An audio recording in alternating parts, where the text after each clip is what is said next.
பெருஞ்சோதி தனி பெருங்கருணை அருட்பெருஞ்சோதி தனி பெருங்கருணை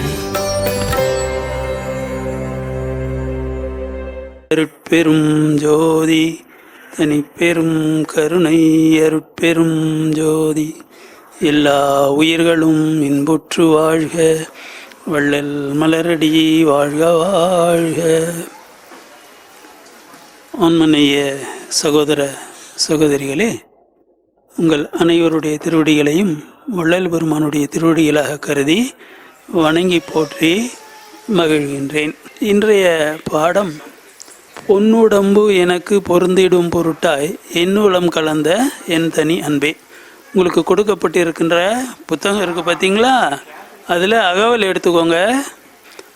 1489 90 பக்கம் 79, 1489 90 அந்த 2 வரி. பொன்னுடம்பு எனக்கு பொருந்திடும் பொருட்டாய் என்னுளம் கலந்த என் தனி அன்பே.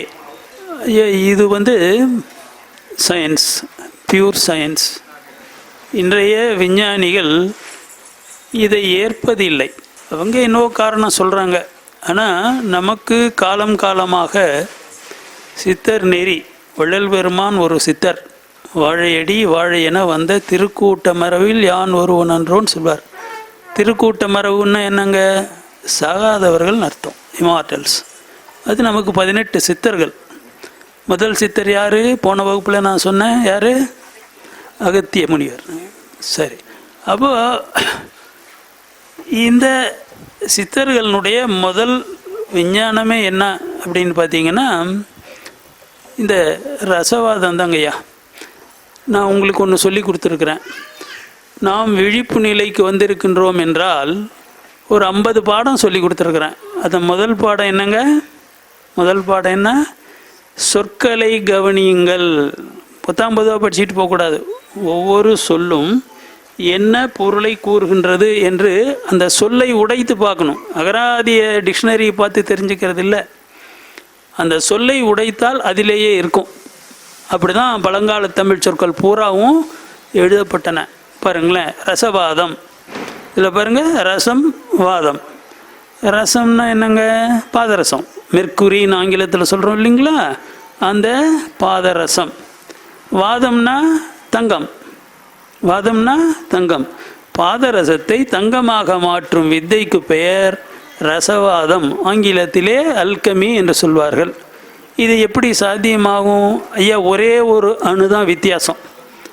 பாதரசத்துக்கும் தங்கத்துக்கும் என்ன வித்தியாசங்க?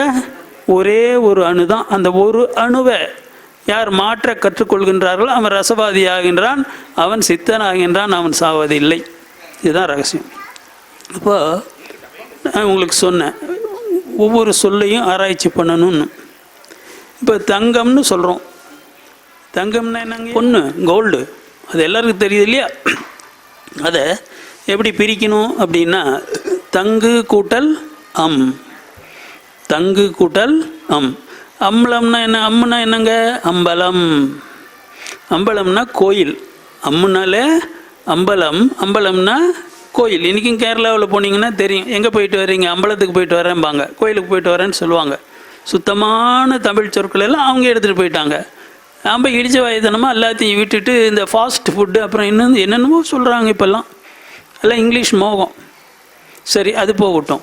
தங்கு அம்பலத்தில். அம்பலம் எங்கே இருக்குதுங்க? புருவ மத்திக்குள்ளே, உச்சிக்கு கீழே, உள்நாவுக்கு மேலே. அந்த இடம்லாம் உங்களுக்கு நான் சொல்லி கொடுத்துருக்குறேன் இல்லைங்களா? ஆக அம்பலத்திலேயே தங்கு. உயிரோடு இருக்கும்போதும் சரி, இறந்து போனாலும் சரி, சாக மாட்டீங்க. அம்பலத்திலேயே இருந்தால் உங்களுக்கு எப்போதும் சிற்சபையின் கண்ணே கவனம் வைக்க. அதுதான் அம்பலம். சிற்சபை தான் அம்பலம், சிற்றம்பலம்னு சொல்கிறது. அப்போது உச்சிக்கு கீழே, உள்நாவுக்கு மேலே வச்ச விளக்கு எரியுதடி. அந்த விளக்குக்கு பேர் தான் சிற்றம்பலம். அதுதான் கோயில். அந்த கோயிலுக்கு உள்ளார ஒரு விளக்கு இருக்குது. அந்த விளக்கு என்னங்க? அருட்பெரும் ஜோதி இல்லைங்களா? இப்போ பாருங்கள், இங்கே தகர விளக்கு இருக்குது. அந்த தகர விளக்குக்கு உள்ளே அருட்பெரும் ஜோதி அசைஞ்சிக்கிட்டு இருக்கு. அந்த அசைவுக்கு தான் நடராஜன்னு பேர். இதெல்லாம் பெருமான் நமக்கு சொல்லி கொடுத்துருக்காரு. ஆக தங்கம் என்பது என்ன? தங்கு கூட்டல் எங்கே தங்கணும்? நம்ம வீட்டில் இல்லை, அருட்பெருஞ்சோதி இருக்கின்ற அம்பலத்தில் நாம் தங்க வேண்டும். அப்போ என்ன ஆகும்? இந்த உடம்பே தங்கமாகும். இந்த உடம்பே தங்கமாகும். பெருமான் எந்த அளவுக்கு மாற்றிக்கொண்டார் இங்கே சொல்கிறாரு, பொன்னுடம்பு எனக்கு பொருந்திடும் பொருட்டாய் என்னுளம் கலந்த என் தனி அன்பே. நல்லா கவனிங்க. உளம்னாக்கா உயிர். ஆண்டவர் வள்ளல் பெருமானுடைய உயிரிலே வந்து கலந்து, அதனால் என்னாச்சு? அவருடைய உடம்பு பூரா பொன்னுடம்பாக சுத்த தேகமாக மாறி போனது.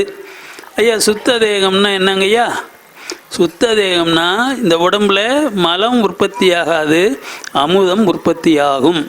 நம்ம எல்லாருக்குமே இருக்குது. இந்த மல உடம்புக்குள்ளார 3 விதமான உடம்பு இருக்குது. சுத்த தேகம், பிரணவ தேகம், ஞான ஒளி தேகம். ஐயா ஒரு தடவை சொல்லுங்கள், புரியலனாலும் பரவாயில்ல, ஒரு காலத்தில் புரியும். புரிஞ்சுக்கிறோம், காதில் கேள்விப்படுற அளவுக்கு நம்ம அதிர்ஷ்டம் பண்ணியிருக்கிறோம். சுத்த தேகம் சொல்லுங்கள், பிரணவ தேகம், ஞான ஒளி தேகம். இதில் எல்லாம் ஒரு பெரிய பிரம்மாண்டமான விஞ்ஞானமாக பெருமான் கொடுத்துருக்கிறாரு. ஏன்னா உங்களுக்கு விருப்பம் இருந்துச்சுன்னா, உங்களுக்கு விதி இருந்துச்சுன்னா நீங்கள் படிங்க, இல்லை வந்து இங்கே கேட்டாலே போகிறோம். சரிங்களா? சரி. அப்போது இந்த சுத்த தேகம் என்பது பொன்னுடம்பு. அதுக்கு பெருமான் என்ன சொல்வார்? மண்ணுகின்ற பொன்படிவும் மந்திரமாம்படிவும் வான்வடிவும் கொடுத்தெனக்கு மணிமுடியும் சூட்டி பண்ணுகின்ற தொழிலைந்தும் செய்யனவே பணித்தான். ஆண்டவர் வள்ளல் பெருமானுக்கு என்ன கொடுக்கின்றார்? மண்ணுகின்ற பொன் வடிவம். மண்ணுகின்றன என்னங்கய்யா? அழியாத. மண்ணும் இமயமலைன்னு பாரதி பாடுறான் இல்லைங்களா? அந்த மாதிரி மண்ணும்னா நித்தியமான, நிரந்தரமான, என்றும் அழியாதன்னு அர்த்தம். அப்படிப்பட்ட ஒரு பொன் வடிவத்தை கொடுக்குறார். அப்புறம் மந்திரமாம் வடிவம், அதுதான் பிரணவதேகம், ஓங்கார வடிவம்னு சொல்கிறது. அப்புறம் வான் வடிவம், மாணிக்கவாசக சாமி தில்லை சிதம்பரத்தில் அப்படியே வெட்ட வெளியா மாதிரி ஈஸ்வரன் உள்ளார இழுத்துக்கிறாரு இல்லையா? அதான் சொல்லியிருக்கேன். மெய்யுணர்ந்த வாதவூர் மலையை சுத்த வெளியாக்கி ஏற்றுக்கொண்ட வெளியே, அது வான்தேகம். ஆக இந்த 3 விதமான வடிவங்களையும் வள்ளல் பெருமான் ஆண்டவர்கிட்டருந்து பெற்றுக்கொண்டார். அது எப்படி சொல்கிறாரு? முத்திரல் வடிவமும் முன்னியாங்கு எய்துறும் அத்திரல் எனக்கருள் அருட்பெருஞ்சோதி. முத்திரல் வடிவம்னா சுத்த பிரணவ ஞான ஒளி தேகங்கள். சரி, இப்போ ஏன் தங்கம் செய்யணும்? நல்லா கவனிங்கய்யா. அதாவது பெருமான் எப்படி கோத்துருக்காருன்னா, இந்த அருப்பா முழுக்க பல இடங்களில் அப்படியே ஹிண்ட்ஸு போட்டு தெளிச்சிட்டு போயிருக்கிறாரு. நம்ம அறிவுக்கு நாம் என்ன செய்யணும்னா அதெல்லாம் கோத்துக்கணும். பாருங்க, இப்போ இங்கே என்ன இருக்குது? 7 திரைகள். எங்கப்பா? மேலே 7 திரைகள் இருக்கு இல்லைங்களா? அது கொஞ்சம் நேரத்தில் காட்ட போகிறாங்க. அதில் வந்து பொன் வண்ண திரை, தங்க நிறத்தில் ஒரு திரை இருக்கும். அந்த மாதிரி 7 திரை இருக்குது நம்ம மனசுக்குள்ளார, உயிருக்குள்ளார இருக்குது. அந்த பொன் வண்ண திரை என்ன பண்ணுது? எதுக்காக அங்கே இருக்குது? அதுக்கு வள்ளல் பெருமான் சொல்கிறாரு, தம்பி, அந்த பொன் வண்ண திரை ஞான சக்தி. ஐயா ஒரு தடவை சொல்லுங்கள், பொன் வண்ண திரை ஞான சக்தி. பொன் வண்ண திரை ஞான சக்தி. ஆக அந்த பொன் வண்ணத்திரை விலகுனா தான் நமக்கு ஞானமே வரும். பொன் வண்ணத்திரை விலகுனா தான் ஞானமே வரும். ஏன்னா ஞானம் என்பது பொன், தங்கம். ஞானம் என்பது பொன், தங்கம். சார், அப்போ பணக்காரன் எல்லாம் ஞானம் வந்துடுச்சா? அந்த கேள்விக்கு அப்படி போகாதீங்க. அது வேணாம், அது விதண்டாவாது, அங்கே போகக்கூடாது. பெருமான் சொல்கிறது என்னென்னா, ஒரு கணக்கு சொல்கிறார். பஜாரில் போனால் நம்ம நகை தாய்மார்களுக்கு வாங்குகிறோம் இல்லைங்களா? அது எத்தனை கேரட்டுங்க? 22 கேரட்டு. கொஞ்சம் செம்பு இருக்கும், 10ல் 1 பாகம். அந்த செம்பு வைக்கலைன்னா சொக்க தங்கம் 24 கேரட்டு இல்லைங்களா?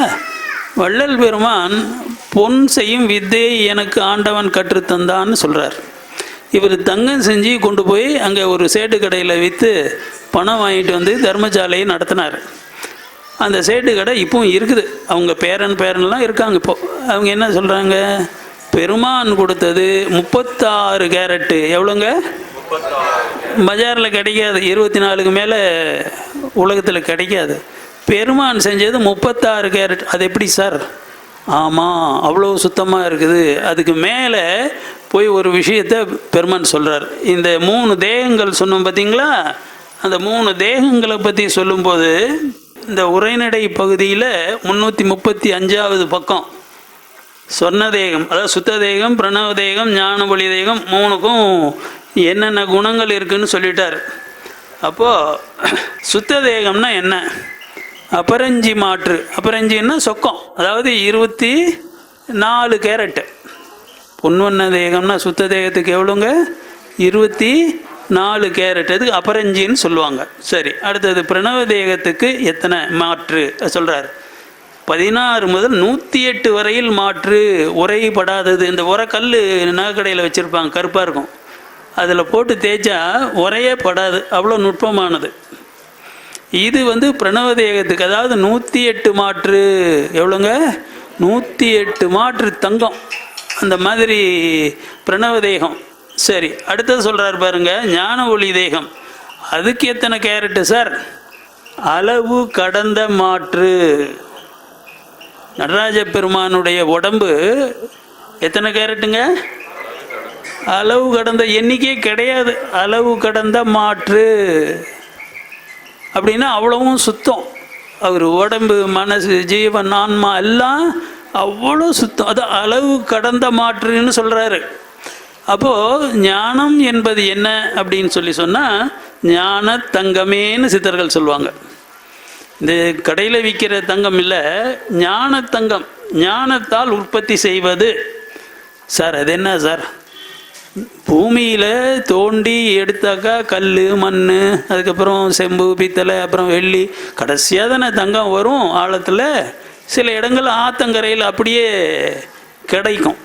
ஆனால் நீங்கள் என்ன புதுசாக சொல்கிறீங்க ஞானத்தங்கம்? சித்தர்கள் நூல் பூரா ஞானத்தங்கமே ஞானத்தங்கமே ஞானத்தங்கமேன்னு தான் சொல்லுவாங்க. எப்படி அவங்க சொல்கிறாங்கன்னா, ஞானத்தங்கமேன்னு யாரை சொல்கிறாங்கன்னா, வாழை தெய்வமேன்னு கும்பிடுவாங்க. வாழை தெய்வமே என்னவா? வாழைன்னா 10 வயசு பொண்ணு, பராசக்தி தான் கும்பிடுவாங்க இந்த சித்தர்கள். அந்த வாழை பெண்ணாக கும்பிடுவாங்க. வாழைனா 10 வயசு பொண்ணு, வயசுக்கு வராத ஒரு பொண்ணு. அதை அம்மாவை 10 வயசு பொண்ணாக வச்சு அவங்க சித்தர்கள் வணங்குவாங்க, வாழை அப்படின்னு சொல்லிட்டு. வாழைனா 2 அர்த்தம். ஒன்று என்ன? வாழை குமரி. இன்னொன்று வாழை வடித்த இந்த லேபில், பள்ளிக்கூடத்தில் கண்ணாடி குடுவை வச்சுருப்பாங்க தெரியுங்களா? கண்ணாடி குடுவை, அதுக்கு பேர் வாழை. வாழை வடித்தாதான் இந்த தங்கம் செய்ய முடியும். வெளியில் ரசவாதிகள்லாம் நிறைய இந்த வாழைகள் வச்சிட்ருப்பாங்க, கண்ணாடியில் செஞ்ச குடுவைகளை வச்சுருப்பாங்க. அதுக்கு பேர் என்னங்க? வாழை. சரி, அப்போது இவங்க பராசக்தியை வாழை பெண்ணாக, 10 வயது கொண்ட வாழை பெண்ணாக அவங்க கும்பிடுறாங்க. ஏன் 10ன்னு சொன்னாங்க? நான் ஏற்கனவே உங்களுக்கு சொல்லியிருக்கேன். பெருமான் சொல்லுவார், 8 என்பன இயலும் முற்படி இப்படியே இனி இருபடியெல்லாம் என்றே அருட்பெருஞ்சுவதி. 8ன்னா ஆனா அகரம், ஊனா 2 உகரம், அகரமும் உகரமும் சேர்ந்தா ஓ அப்படின்னு ஆகுது. ஓன்னு சொல்லும் போதே அங்கே உள்ளார மௌனமாக இம் என்கின்ற ஒரு சத்தம் இருக்கும். அப்போ ஓங்காரம் என்பது தான் நாதம், பிரம்மம், கடவுளே அதுதான் ஓங்காரம் தான் ஆச்சுங்களா. அப்போ இந்த 10 என்பதுன்னு 8ஓடு 2 சேர்த்து என்னவும் அறியீர். 8 2 கூட்டினா என்ன ஆகுதுங்க? 10 ஆகுதா? அப்போது இங்கே உள்ளார போய் இந்த சிவலிங்கத்தை பார்த்து நம்ம என்ன கேட்கணும்? அப்பா, நீ அகரம் என்கின்ற 8ஆக இருக்கின்றாய், நான் உகரம் என்கின்ற 2ஆக இருக்கின்றேன். நான் உன்னுடன் கலந்து 10 என்கின்ற ஞான நிலையை அடைய விரும்புகின்றேன். அதை ஈஸ்வரன்கிட்ட கேட்கணும். நாம் என்ன கேட்குறோம்? காசு பணம் கொடு, நோய் குணமாகணும், என் பிள்ளைக்கு கல்யாணம் ஆகணும், இதெல்லாம் கேளுங்க. இது ரொம்ப சாதாரணமான வேலை இதெல்லாம். ஆனால் சிவன் கோயிலில் சிவலிங்கத்தை ஏன் நம்முடைய முன்னோர்கள் படைத்தார்கள், அங்கே வைத்திருக்கின்றார்கள்? அதான் முழுமையான தெய்வம், அதுக்கு மேலே தெய்வம் இல்லை. சரி, அப்போது அந்த 10 ஆகணும் நம்ம ஈஸ்வரனோடு. இப்போ வள்ளலார் ஆகிட்டார் இல்லையா? வள்ளலார் 2 என்கின்ற சிதம்பரம் ராமலிங்கம் பிள்ளை என்பவர், மருதூர் ராமலிங்கம் பிள்ளை என்பவர் சிதம்பரம் ராமலிங்கமாக அருட்சிவமாக மாறி அருட்பெருஞ்சோதி நிலைக்கே போயிட்டார். அங்கே வர்றதுக்கு நம்மளை கூப்பிடுறாரு வள்ளல் பெருமான். புரியுதுங்களா? அதான் இந்த சத் சங்கத்தினுடைய நோக்கம். இங்கே எதுக்கு வந்திருக்கிறோம்? இந்த ஞானத்தை தெரிந்து கொள்வதற்காக. ஆக ஞானம் என்றாலே என்ன? தங்கம்தான். சரி, இன்னும் எளிமையாக புரிகிற மாதிரி சொல்கிறேன். உங்களுக்கு ஏற்கனவே ஒரு தடவை சொல்லியிருக்கேன். இப்போ பெண் குழந்தைங்களுக்கு நிறைய பேர் வீட்டில் திலகம்னு ஒரு பேர் வைப்பாங்க. கேள்விப்பட்டிருக்கீங்களா? திலகம்னா என்னங்க? திலகம்னா நெற்றி பொட்டு. எங்கே வைக்கிறீங்க? நெற்றியில். இந்த இடத்துல பொட்டு வச்சு அதுக்கு பேர் என்னங்க?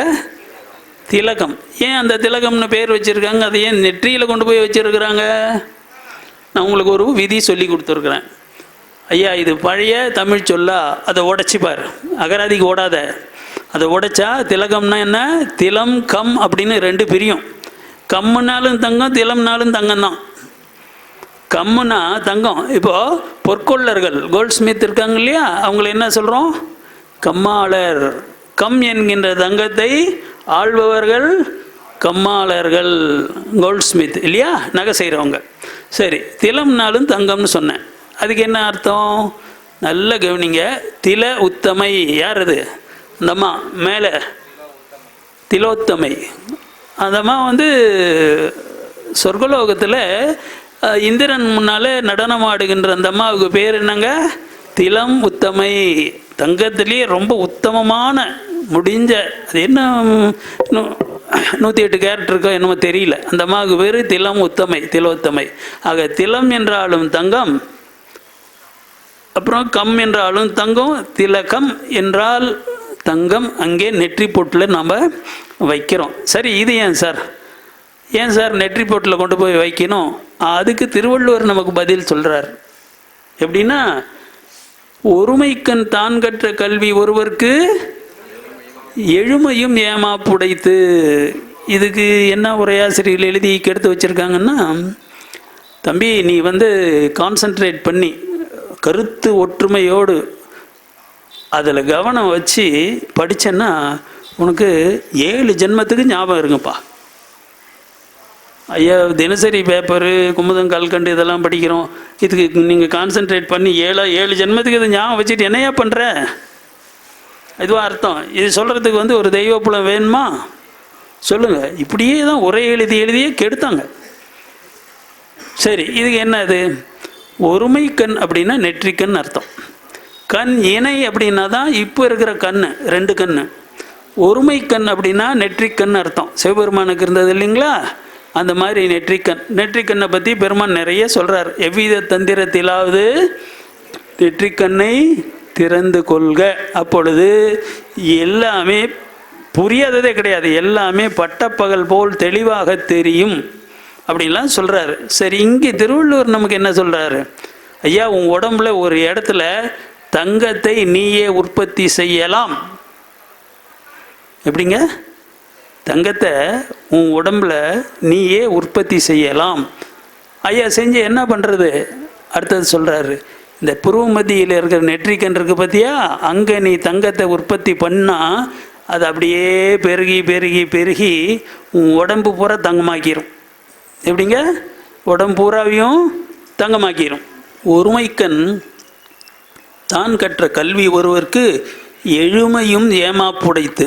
ஏமம்னா தங்கம். பெருமான் இங்கே ஏம சித்தின்னு சொல்லுவார். அதுக்கப்புறம் நான் அடுத்தது வர்றேன். ஏமாப்புன்னா தங்கம், ஏமம். எழுமைன்னாக்க இந்த உடம்புல 7 தாதுக்கள் இருக்குது. தோல், அதுக்கப்புறம் தசை, நரம்பு, ரத்தம், எலும்பு, நினம், மஜ்ஜை. 7 திசுக்கள் இருக்குது பார்த்தீங்களா? அந்த 7 திசுக்களும் தங்கமாக மாறி போயிடும்.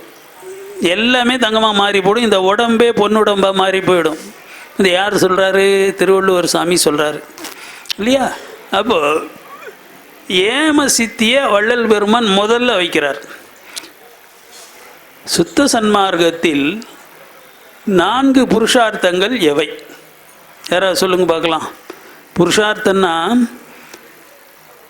ஏன் வாழணும், மனித பிறவி நமக்கு ஏன் கிடைச்சிருக்கு, நாம் ஏன் மனிதனாக வாழணும், அதுக்கு என்ன அர்த்தம்?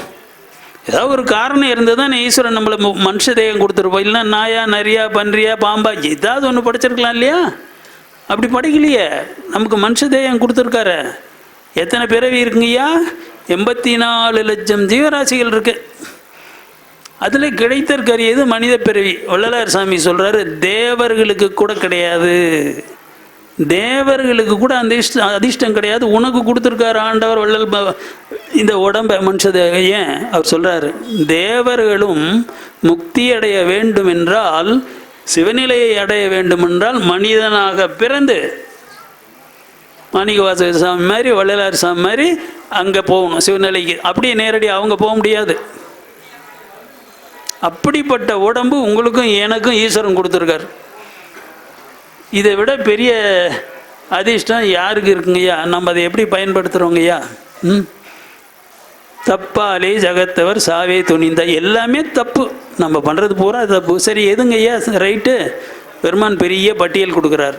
இன்னது சாப்பிட்ணும், இப்படி சாப்பிட்ணும், இவ்வளோ சாப்பிட்ணும், இவ்வளோ தூங்கணும், இப்படி பக்தி பண்ணணும், இப்படி தியானம், எல்லாமே கொடுத்துருக்கார். இந்த புஸ்தகத்தில் இருக்குது, அருட்பாவில் இருக்குது. சரி, 4 புருஷார்த்தங்கள் நமக்கு பெருமான் சொல்லி இருக்கிறார்.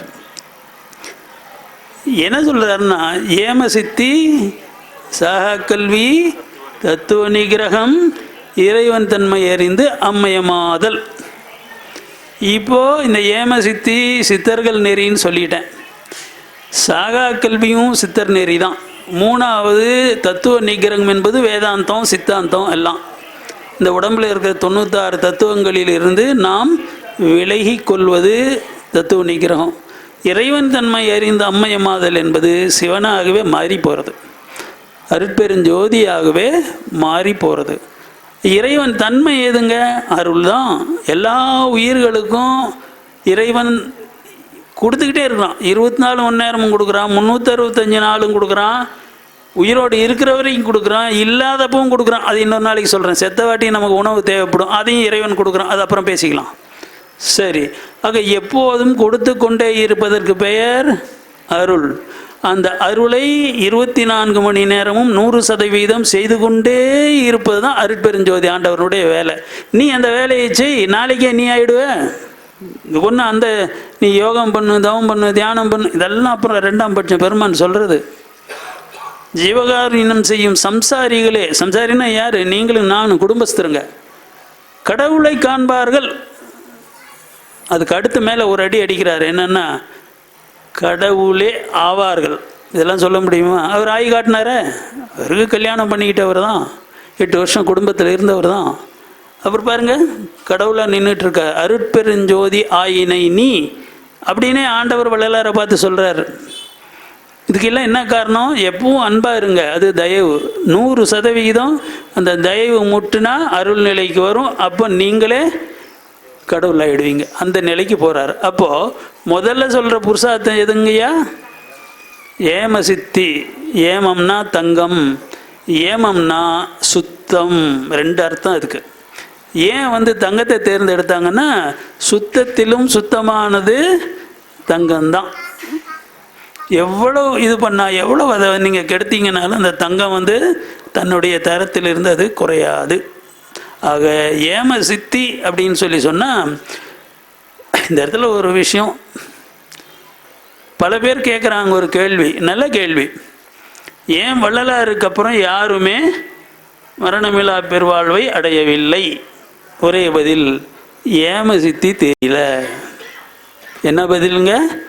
ஏம சித்தி தெரியல. பெருமான் முதல்ல அதை தான் வைக்கிறாரு.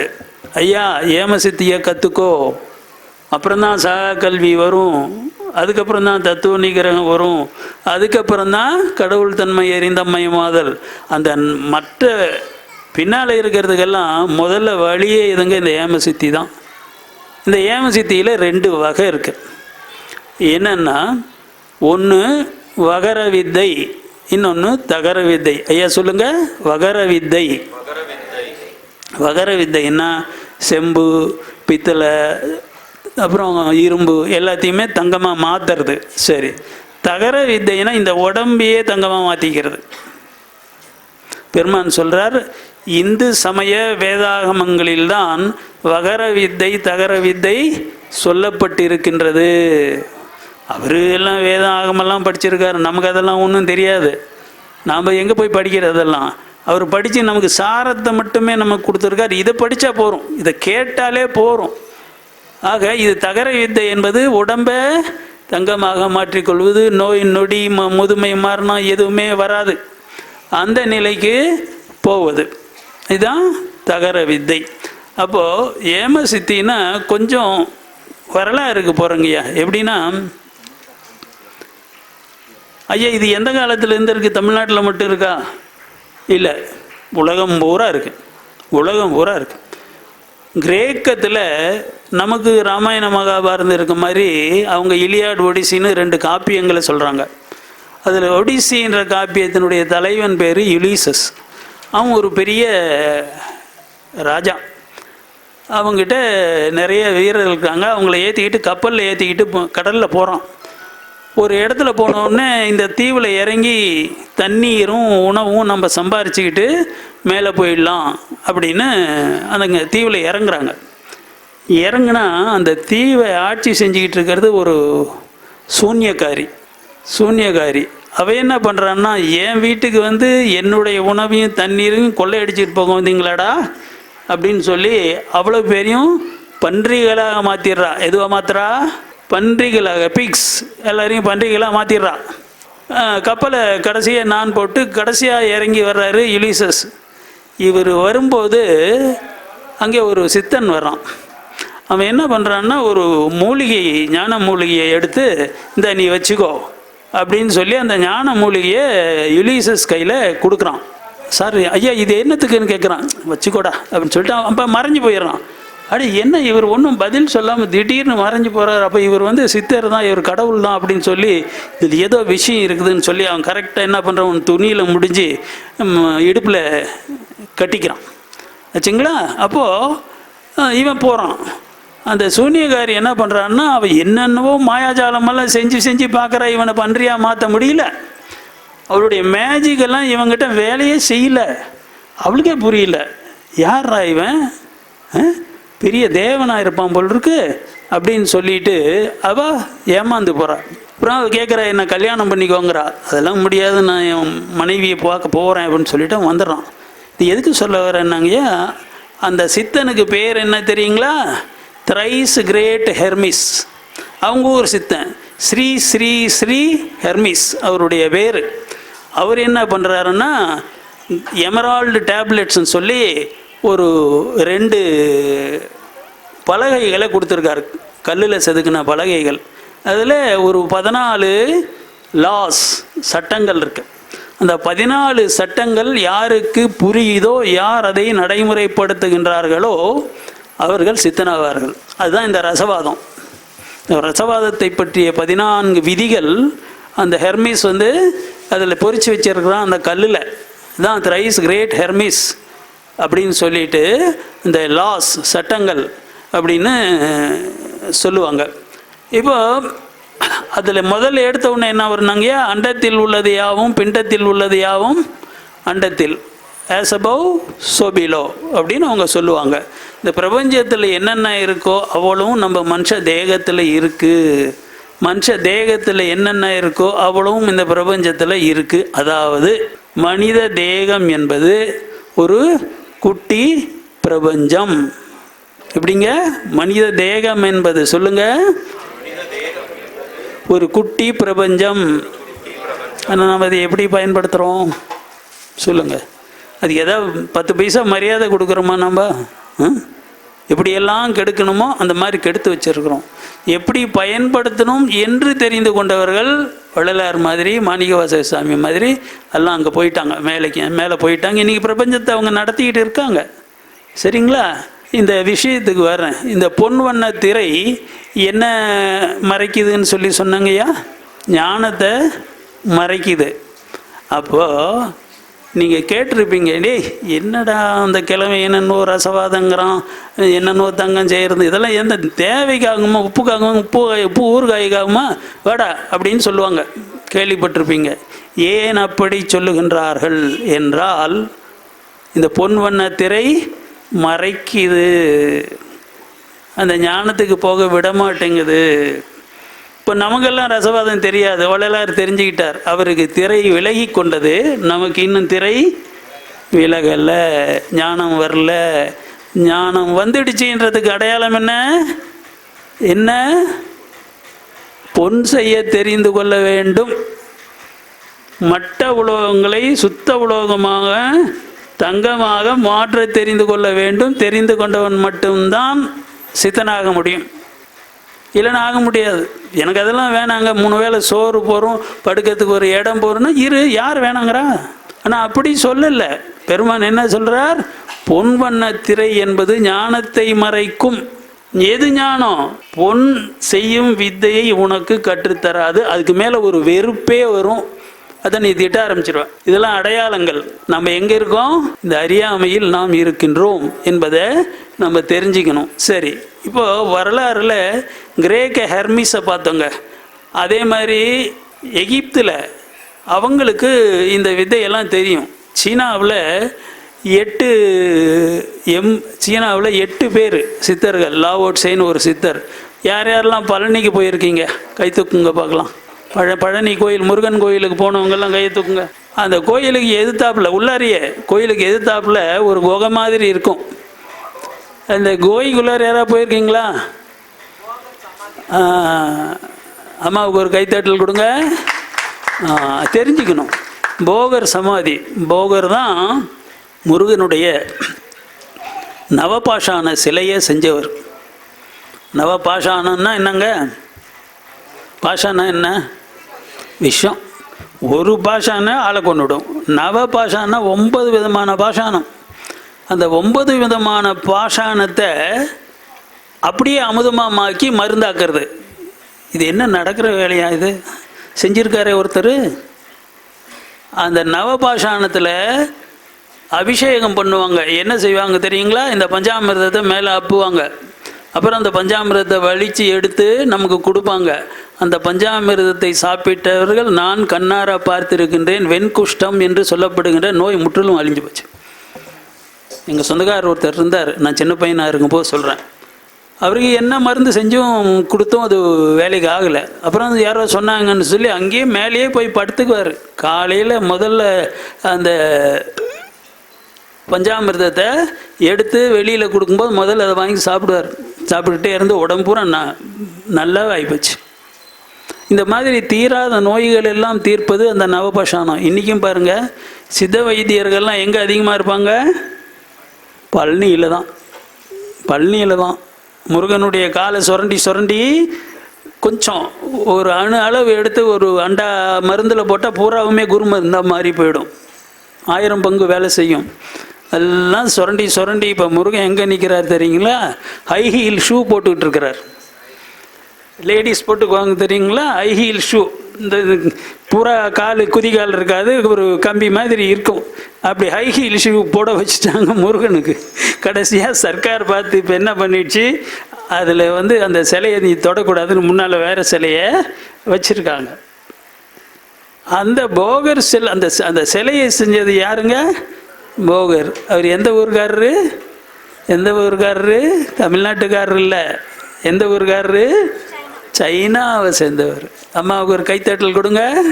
தெரிஞ்சுக்கணும். அப்படி சைனாவிலிருந்து வந்தவர். 2 பேர், 18 சித்தர்களில் 2 பேர் சைனாவிலிருந்து வந்தவர்.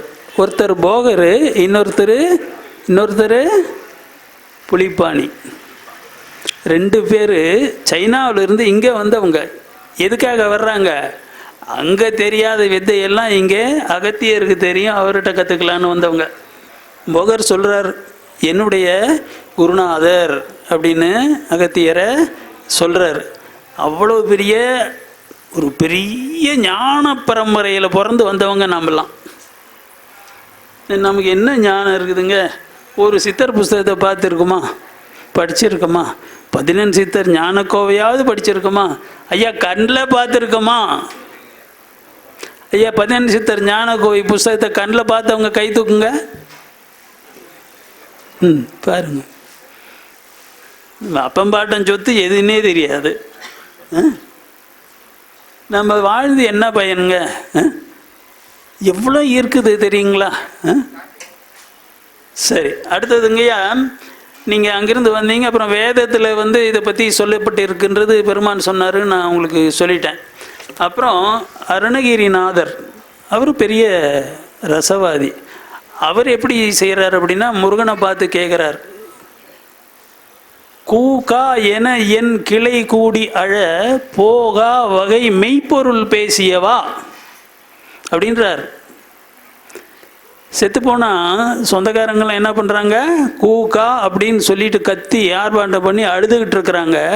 நான் சாவ மாட்டேன், ஏன் நீ எனக்கு மெய்ப்பொருளை சொல்லி கொடுத்தாய், அந்த மெய்ப்பொருள் என்கின்ற மருந்தை உண்டு நான் மரணமிலா பெருவாழ்வை அடைந்து விட்டேன், முருகா உனக்கு நன்றி. இப்படியே அருணகிரிநாதர் பாடுறார். இப்போவும் திருவண்ணாமலை மலையில் அருணகிரிநாதர் இருப்பதாக ரமண மகரிஷியை சொல்கிறார்.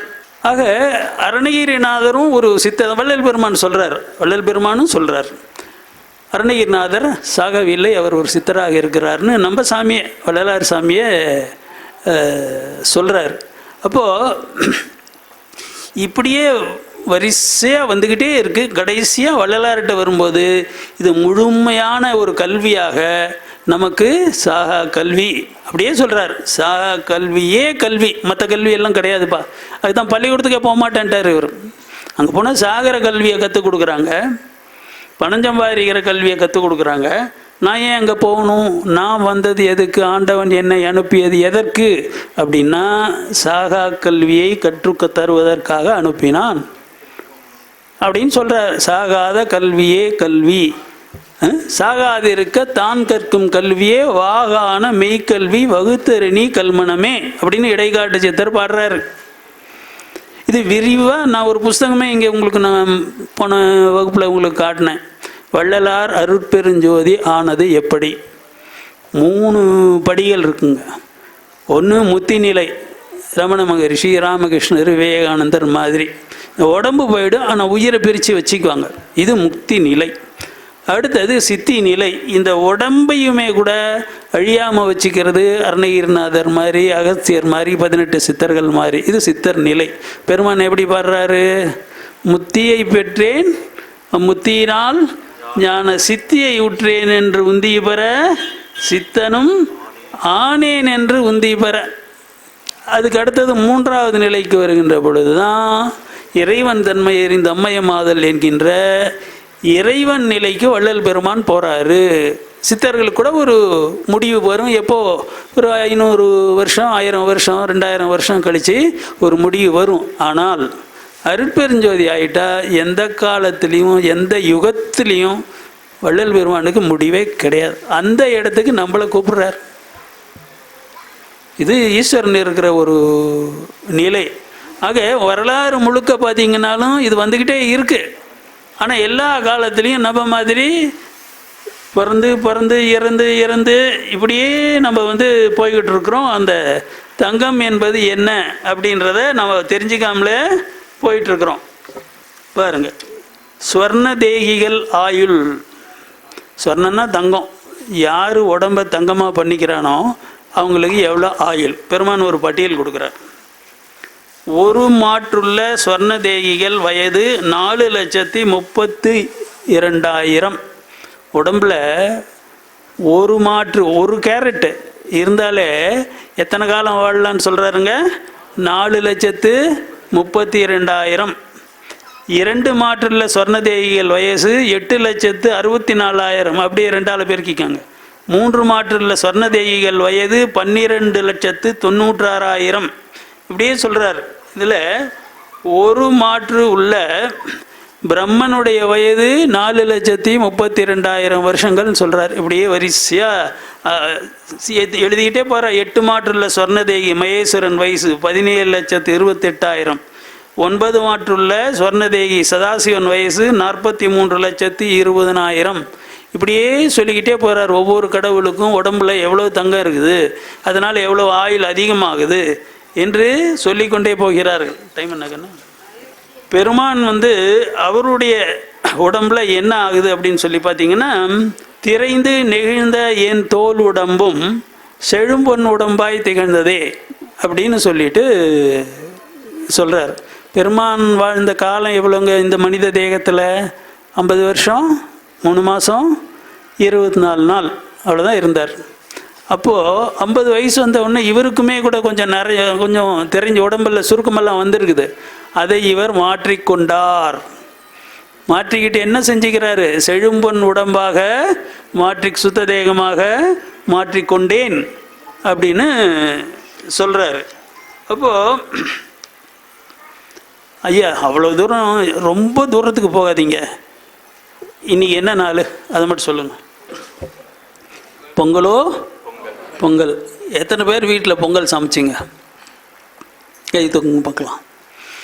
என்னங்க 5-10 வருது, மீதியெல்லாம் பொங்கலே சமைக்கலையா? என்ன அது அதிசயமாக இருக்குது. பொங்கல் கூட வைக்கலையா வீட்டில்? ஐயோ, அதை விட முக்கியமாக சீரியல் பார்த்துருக்கீங்கன்னு அர்த்தம். அப்படி தானே? அதை விட முக்கியமாக போச்சு சீரியல். பொங்கல் கூட வைக்கலைன்னா என்னங்க நம்ம? சரி, இப்போ ஏன் பொங்கல்னு பேர் வச்சாங்க? ஏன் பொங்கல்னு பேர் வச்சாங்க சொல்லுங்கள் ஐயா. அதை கவனிக்கணும். நான் உங்களுக்கு சொல்லியிருக்கேன், ஒவ்வொரு சொல்லையும் நம்ம கவனிக்கணும், அவ்வளவு ஞானம்னு சொல்லியிருக்கேன். அதை பிரித்தா எப்படி வருது? பொன் கூட்டல் கல், பொன் கூட்டல் கல் பொங்கல் அப்படின்னு மாறுது இல்லைங்களா? அது என்ன என்ன செய்ய சொல்லியிருக்காங்க? சாப்பிட சொல்லியிருக்காங்க இல்லைங்களா? பொங்கலை என்ன செய்யணுங்க? சமைச்சு சாப்பிட சொல்லியிருக்காங்க. ஐயா இது என்ன அது பொண்ணுங்கிறீங்க கல்லுங்கிறீங்க, அதையெல்லாம் எப்படி சார் சமைச்சு சாப்பிட்றது? நல்லா கவனிங்க. இது ஒரு குறியீடு, ஒரு சிம்பல் தான். இப்போது எதில் சமைக்கிறீங்க? பொங்கலை எங்கே சமைக்கிறீங்க? வீட்டுக்குள்ளாரியா? சூரியனுக்கு முன்னால், சூரியனுடைய வெப்பத்தில் தான் பொங்கலை சமைக்கணும். இது யார் முறை? சித்தர்கள் முறை. சித்தர்கள் மருந்து செய்யும்போது அதை எதில் வச்சு சூடு பண்ணுவாங்க? வீட்டில் இருக்கிற அடுப்பில் வச்சு செய்கிறதில்ல, அடுப்பில் செய்கிறதில்ல, சூரிய வெப்பத்தில் தான் அதை வச்சு செய்வாங்க. அதே மாதிரி இங்கே நாம் செய்கிறோம். சரி, அப்போது என்னென்ன பொருள்களை நாம் பயன்படுத்துகிறோம்? நல்லா கவனிங்க. பொங்கலுக்கு என்னென்ன பொருள் பயன்படுத்துகிறோம்? முதல்ல அரிசி வெள்ளையாக இருக்குது இல்லைங்களா? அடுத்தது பாசிப்பருப்பு. பாசிப்பருப்பு என்ன கலரில் இருக்குது? மஞ்சளாக இருக்குது. அப்போது இவங்க சொல்கிற பொருளில் வெள்ளையும் இருக்குது மஞ்சளும் இருக்குது. இதெல்லாம் குறியீடு. அடுத்தது என்ன செய்வாங்கன்னா, இந்த மிளகு போடுவாங்க, கருப்பாக மிளகு போடுவாங்க. அப்படி அது மாதிரி ஏதோ ஒரு பொருள் இருக்குது. அப்புறம் வெல்லம் கொஞ்சம் போடுவாங்க, அது இனிப்பாக மாறணுன்றதுக்காக வெல்லத்தை போடுவாங்க. புரியுதுங்களா? அடுத்தது என்ன? 2 கரும்பு கொண்டாந்து அங்கே வைப்பாங்க. கரும்பு இல்லாமல் பொங்கல் எப்படி கும்பிடுறது? முடியாது. கரும்பு. அப்புறம் என்ன செய்வாங்க? மஞ்சள் கொம்பு. நல்லா கவனிங்க, இது பூரா மருந்து, பூரா மருந்து. நிறைய இருக்குது, பேசலாம் என்ன. ஆனால் குறிப்பாக ஒன்று மட்டும் சொல்கிறேன். கரும்பினுடைய புகையை நீங்கள் சாம்பிராணி புகை மாதிரி கரும்பினுடைய புகையை வீட்டில் போட்டிங்கன்னா பேய் பிசாசு எதுவும் அண்டாது, எந்த கெட்ட சக்தியும் வீட்டில் இருக்காது. இது செய்யலாமா? கரும்பை அப்படியே புகை போடுறது. புகை போட்டால் என்ன ஆகும்? வீட்டில் இருக்கிற எல்லா துஷ்ட சக்தியும் போயிடும். நான் சொல்ல, பெருமான் இங்கே எழுதுறார். இங்கே தான் யாரும் படிக்கிறது இல்லையே, உங்களுக்காக நான் படித்து சொல்லிக்கிட்டு இருக்கிறேன். சரி, அந்த மஞ்சள் இருக்குது இல்லைங்களா? அந்த மஞ்சள் கொம்பு இருக்கு இல்லையா? அந்த மஞ்சள் கொம்பு அப்படியே தேவாமிர்தம், உலகத்திலேயே சர்வரோக நிவாரணிமா. குர்குருன்னு அதிலிருந்து ஒரு பொருளை எடுத்து வெள்ளைக்காரன் மாத்திரையாக விற்றுக்கிட்டு இருக்கிறான். பெஸ்ட் ஆன்டிபயாட்டிக்னு விற்றுக்கிட்டு இருக்கிறான். நிறைய பேருக்கு இந்த சர்க்கரை நோய் இருக்கிறவங்களுக்கு காலில் புண்ணு வரும், பார்த்துருக்கீங்களா? 6 மாதம் 1 வருஷம் ஆனாலும் அது காயாது. சில நேரம் காலையே வெட்டி எடுத்துருவாங்க, காலையே வெட்டி எடுத்துருவாங்க. ஏன்னா அதுக்குள்ளார ஒரு கிருமி போயிடும். அந்த காய்ச்சத்தில் அந்த புண்ணுக்குள்ளார அந்த கிருமி தோலில் இருக்கிற வரைக்கும் ஏதாவது பண்ணிடலாம், வெட்டிக்கிட்டி எடுத்துடலாம். அது எலும்புக்குள்ளார பொங்குதுக்குச்சுன்னா அவ்வளோதான், காலை எடுக்க வேண்டியதான். இது சகஜமாக எல்லாருக்கும் தெரியும். ஆனால் பின்னால் தான் எனக்கு தெரிய வந்தது. ஒரு சித்த வைத்தியர் சொன்னார், பொங்கலுக்கு வாங்குகிற அந்த மஞ்சள் குருத்து இருக்கு இல்லைங்களா, அந்த மஞ்சளை கொஞ்சம் அரைச்சி, கொஞ்சம் தண்ணி விட்டு அரைச்சி அதை அந்த புண்ணு மேலே வச்சு ஒரு கட்டு போட்டால் 4 நாளில் காஞ்சி போயிடும். காலெல்லாம் எடுக்க வேணாம். இப்படியே ஒரு சித்த வைத்தியர் எனக்கு சொன்னார். அடுத்த வகுப்புக்கு வாங்க, சில சித்த வைத்தியர்களை நான் உங்களுக்கு அறிமுகப்படுத்துகிறேன். அவங்க இன்னும் விவரமாக சித்த வைத்தியத்தை பற்றி சொல்லி தருவாங்க. சரி, அந்த மஞ்சள் ஆச்சுங்களா. மஞ்சள் அப்படின்றது ஆன்டிபயாட்டிக். பென்சிலின் ஊசி நீங்கள் போட்டுக்க வேணாம். அந்த வேலையை எது செய்யும்? மஞ்சள் செய்யும். தினசரி கொஞ்சம் மஞ்சள் தூளை, சுத்தமான மஞ்சள் தூள் நீங்கள் உங்கள் உணவில் சேர்த்துக்கிட்டே வாங்க. உங்களுக்கு பெரும்பாலான வியாதிகளே வராது இல்லைங்களா.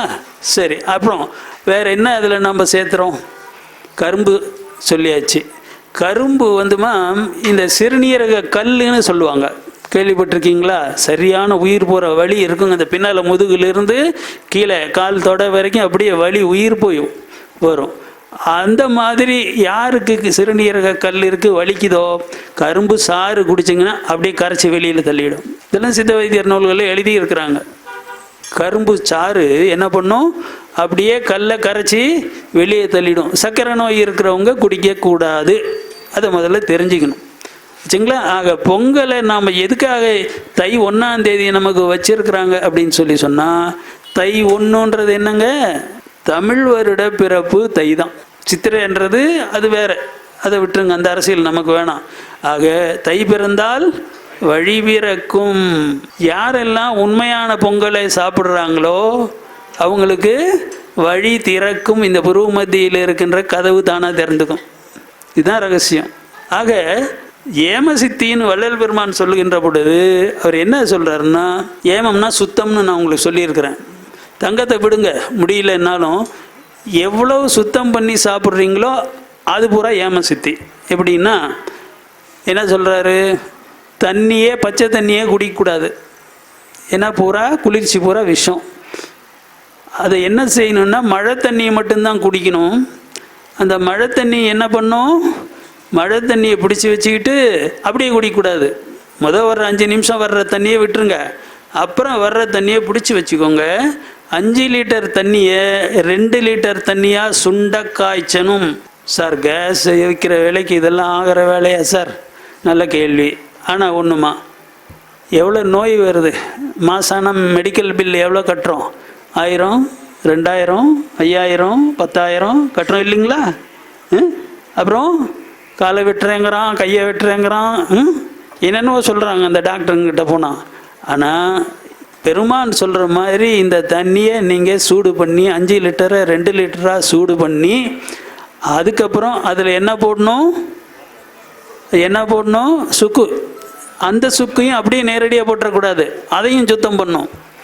அதுக்கு மேலே சுண்ணாம்பு தடவி அப்புறம் நெருப்பில் சுடணும். நெருப்பில் சுட்டு மறுபடியும் என்ன பண்ணணும்? அந்த சுண்ணாம்பெல்லாம் தடவி எடுத்துட்டு அதுக்கப்புறம் அந்த சுக்கை பொடி பண்ணி அந்த சுக்கை எடுத்து தண்ணியில் போட்டு குடிக்க சொல்கிறார். கொஞ்சமாக பனை வெல்லம் போட்டு குடிக்க சொல்கிறார். அப்படி குடித்தா என்ன ஆகும்? சாதாரண தண்ணீர் அப்படின்றது H2O. கெமிஸ்ட்ரி படித்தவங்கெல்லாம் கை தூக்குங்க. ரசாயனம். வாட்டருக்கு என்ன இது? H2O. ஹைட்ரஜன் அணுக்கள் 2, ஆக்சிஜன் அணு 1. பெருமான் சொல்கிற மாதிரி இந்த தண்ணியை நீங்கள் தயார் பண்ணிங்கன்னா இதுக்கு பேர் என்ன தெரியுங்களா? Heavy water. என்ன வாட்டருங்க? Heavy water, கனநீர். வாங்க, இதில் H3O2. இதுக்கு ஃபார்முலா என்னங்க? வகையா H3O2. நம்ம சாதாரண தண்ணியில் ஹைட்ரஜன் 2 அணு இருக்குது. இதில் எத்தனை இருக்குது? 3 இருக்குது. ஒரு அணு எக்ஸ்ட்ராவாக இருக்குது இல்லையா? ஆக்சிஜனில் நமக்கு தண்ணியில் ஆக்சிஜன் எத்தனை இருக்குது? ஒரு அணு இருக்குது இல்லையா? இதில் எத்தனை அணு இருக்குது? 2 அணு இருக்குது. இந்த கனநீரை ஏன்னா இதனுடைய விசேஷம் தெரியுங்களா? இந்த கனநீர் இல்லாமல் அணுசக்தி உற்பத்தி ஆகாது. உலகத்தில் நிறைய அணுகுண்டெல்லாம் போடுறாங்க இல்லைங்களா? அந்த அணுகுண்டு எப்படி செய்கிறாங்க அப்படின்னா இந்த கனநீரிலிருந்து தான் அந்த அணுசக்தி உற்பத்தி ஆகுது. இப்போ நம்ம வயிற்றில் நடக்கிற ரியாக்ஷன், உணவு சாப்பிட்றோம் இல்லைங்களா, அது சக்தியாக மாறுது இல்லையா? அந்த சக்தியாக ஏன் மாறுது? அதான் வயிற்றினுடைய கேஸ்ட்ரிக் ஜூஸஸ் அந்த வேலையை பண்ணுது. ஆனால் வெறும் மெக்கானிக்கல் ரியாக்ஷன், கெமிக்கல் ரியாக்ஷன் தான். அதனால தான் ஒரு நாளைக்கு 4 வேளை 2 கிலோ உள்ளார போட்டு தள்ளுறோம். சத்து வருதா? சத்து வர மாட்டேங்குது, அல்சர் தான் வருது. ஆனால் பெருமான் என்ன பண்ணுறாரு, ஒரே ஒரு கைப்பிடி சாப்பிட்டு 3 மாதம் சும்மா இருப்பாராம். அப்புறம் வெறும் வெந்நீர் மட்டும் கொஞ்சம் ஹனி தேன் போட்டு சாப்பிட்ருக்கார். அப்புறம் அதையும் விட்டுட்டார். அதையும் விட்டுட்டு வெறும் வெந்நீர் சாப்பிட்ருக்கார். அப்புறம் ஒரே ஒரு பருக்கை மனுஷனுடைய ஆயுசு பூராவும் போதும்னு விஞ்ஞானி எழுதுகிறான்.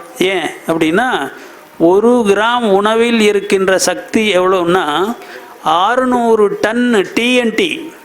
இந்த கிணத்துல வெடி மருந்து வைக்கிறோம் இல்லைம்மா, அந்த வெடி மருந்து 600 டன்னு அடித்தா எவ்வளோ சத்து வரும்? அவ்வளோ சத்து எதில் இருக்குது? 1 கிராம் உணவில். 1 பருக்க 2 பருக்கன்னு வச்சுக்கோங்களேன், அதில் அவ்வளோ இருக்குது. ஏன் நமக்கு கிடைக்க மாட்டேங்குது?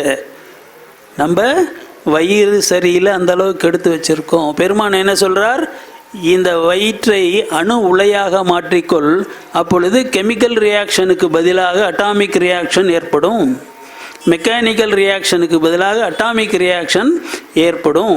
அப்பொழுது என்ன ஆகும்? இவ்வளவு உணவு சாப்பிட வேணாம், இவ்வளவு கழிவறைக்கு போக வேண்டாம், இந்த அளவுக்கு உடம்பை கெடுத்துக்க வேணாம், பலம் ஃபுல்லாக இருக்கும். பெருமான் எலும்பும் தோலுமாக இருப்பாராம் வள்ளல் பெருமான். ஆனால் பெரிய பெரிய உருட்டுக்கட்டையெல்லாம் அனாவசியமாக தூக்கி போடுவாராம். அவ்வளோ ஆற்றல் அவருக்கு வந்திருக்கு. எப்படி வந்திருக்கு? இப்படி தான். அதுக்கு இன்னொரு எளிமையான, ஐயா இதெல்லாம் சொல்கிறீங்க, நம்ம என்ன தங்க பஸ்மமாக சாப்பிட முடியும்? முடிந்தவர்கள் சாப்பிடலாம், முடிந்தவங்க சாப்பிடுங்க. பல சினிமா நடிகர்கள் இன்றைக்கும் தங்க பஸ்மம் சாப்பிட்டு தங்களுடைய உடலை, மேனியை தங்கமாக வைத்து கொண்டிருக்கின்றார்கள். இது பெருமானுக்கு தெரியாதா? அவர் தங்கம் செஞ்சவர், சாப்பிட்டவர். நம்மளால் முடியாதுன்னு சொல்லி நமக்கு ஒரு ஷார்ட்கட் சொல்லி கொடுத்துருக்கார். அது என்ன? அது சொல்லுங்க பார்க்கலாம். அயச்செந்தூரம் தாமரம், அயம் முதலிய செந்தூரங்கள், தாமரம் முதலிய பஸ்பங்கள் இவற்றை உட்கொள்க. அயம் முதலிய செந்தூரங்கள், தாமிரம் முதலிய பஸ்பங்கள். இது ஒரு அரிசி எடை எடுத்து தேனில் குழச்சி சாப்பிட்லாம். வாரத்தில் 3 நாள் சாப்பிட்டா போகிறோம். சாப்பிட்டுட்டு ஆனால் காலையில் என்ன பண்ணணும்? தவறாமல் முக்கூட்டு சோறுனும் சாப்பிடணும். கரிசாலை, தூதுவளை, முசுமுசுக்கை, அப்புறம் சீரகம். இதில் கரிசலாங்கண்ணி பாதி, மற்ற 3 சேர்ந்து பாதி. இது விற்கிது. இங்கே கூட தம்பிங்களை கேட்டிங்கன்னா கொடுப்பேங்க. காலையில் அதை சாப்பிட சொல்கிறாரு. கரிசலாங்கண்ணியில் பல்லு துலக்க சொல்கிறாரு, கொஞ்சம் சாரம் உள்ளே போக விடுங்கிறாரு. எவ்வித தந்திரத்திலாவது கரிசலாங்கண்ணியை உடலில் சேர்த்துக்கொள்னு சொல்கிறாரு. ஏன் சொல்கிறாரு? இதுதான் ரகசியம். அந்த கரிசலாங்கண்ணி என்ன பண்ணுன்னு தெரியுங்களா? அழகு, இப்போ லேடிஸுக்கு அழகு குறிப்பு சொல்கிறேன், பெருமான் சொல்கிறார், நான் சொல்ல. அது என்னன்னா, கரிசலாங்கண்ணி இரும்பையும் செம்பையும் தங்கமாக மாற்றும். லேடிஸ் எல்லாம் நாளையிலேருந்து கரிசலாங்கண்ணி சாப்பிட்லாங்களா? இல்லை. அவர் என்ன சொல்லலை, எது சொன்னாலும் இது ஏழைகளுக்கு பொருந்துமா, கடைசி குடிமகனும் இதை பயன்படுத்த முடியுமா என்று ஆராய்ச்சி செய்து தான் வள்ளல் பெருமான் பேசுவார். இன்னைக்கு அமேசான் முதலாளி ஜெஃப் பீசாஸ், அமேசான்னு தெரியுங்களா? அநேகமாக நீங்கள் எல்லாருமே அமேசானில் எல்லாம் வாங்கிட்டு இருப்பீங்க ட்ரெஸ் எல்லாம். அந்த முதலாளி உலகத்திலேயே நம்பர் 1 பணக்காரன். அவன் இப்போ என்ன சொல்கிறான், நான் எல்லா வசதியும் என்கிட்ட இருக்குது, லட்சக்கணக்கான கோடி இருக்குது, நான் ஏன் சாகணும், நான் சாக மாட்டேன் அப்படின்னு விஞ்ஞானிகளை வச்சு ஆராய்ச்சி பண்ணி நான் சாகாமல் இருக்க என்ன செய்வதுன்னு சொல்லிட்டு, ஏதோ ஒரு ஆக்டோபஸ்னு ஒரு மீன் இருக்கான், அது விஷம், அது என்னத்துக்கு அவனுங்க சொன்னானுங்கன்னு தெரியல, இந்த ஆள் சாப்பிட்டுட்டு இருக்காரு. இப்போ அவன் மட்டும்தான் சாகாமல் இருக்கணுமா, நீங்களும் நானும் செத்து போகணுமா பணம் இல்லாததுனால? இல்லை, சாதாரண கரிசலாங்கண்ணி. சரி, இங்கே நம்ம 2 ஹரி இருக்காங்க, கேளுங்க, கொடுப்பாங்க. அவங்க பறிச்சுக்கிட்டு அதை சுத்தம் பண்ணி பத்திரமா வச்சுருக்காங்க. நீங்கள் காசு கொடுத்தீங்கன்னா கொடுப்பாங்க, 50 ரூபா வாங்கிட்டு போங்க, ஒரு மாதத்துக்கு வரும். அப்போ அந்த கரிசலாங்கண்ணியை எவ்வித தந்திரத்திலாவது நீங்கள் உட்கொள்க. அடுத்தது சொல்கிறார் இன்னொன்று, அது அடுத்த மாதம் வாங்க நான் சொல்கிறேன். அவர் என்ன தெரியுங்களா, மோட்சத்திற்கு ஏதுவானது. எப்படிங்க? கரிசலாங்கண்ணி சாப்பிட்டா மோட்சமே கிடைக்குங்கிறாரு. இவ்வளோ எளிமையான வழி யாராவது சொல்லியிருக்காங்களா? மூச்சை பிடிச்சி பிராணாயாமம் பண்ணு, தியானம் பண்ணு, தவம் பண்ணு, காட்டுக்கு ஓடு எல்லாம் சொன்னாங்க. ஆனால் வெறும் கரிசலாங்கண்ணியை சாப்பிட்டாலே நீ மோட்சத்துக்கு போகலாம்பா, இப்படி யாராவது சொல்லியிருக்காங்களா? ஏழை பங்காளன் வள்ளல் பெருமான் இல்லைங்களா? சரி,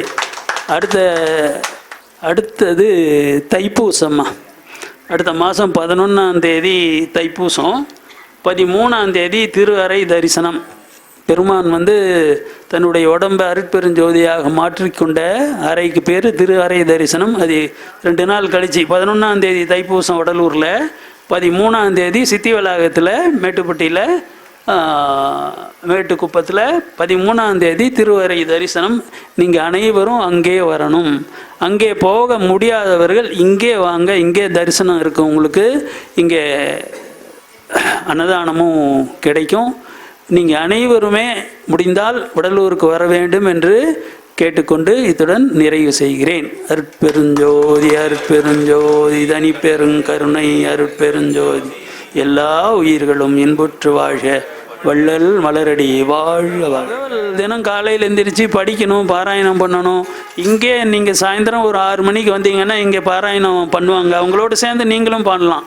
அடுத்த தடவை நான் வரும்போது 6 மணிக்கு பார்ப்பேன், நீங்கள் எத்தனை பேர் இந்த புஸ்தகத்தை எடுத்துக்கிட்டு இங்கே பாராயணம் பண்ணுறீங்கன்னு நான் பார்ப்பேன். நான் கொடுக்கலங்க, ஒரு ரகசியம் இன்றைக்கி சொல்கிறேன். இந்த புஸ்தகம் எங்கேருந்து வந்திருக்கு தெரியுங்களா? வடலூரில் இல்லை, இது உலகத்தையே சுற்றிக்கிட்டு வந்திருக்குது. இதுக்கு பணம் எங்கேருந்து வந்திருக்கு தெரியுங்களா?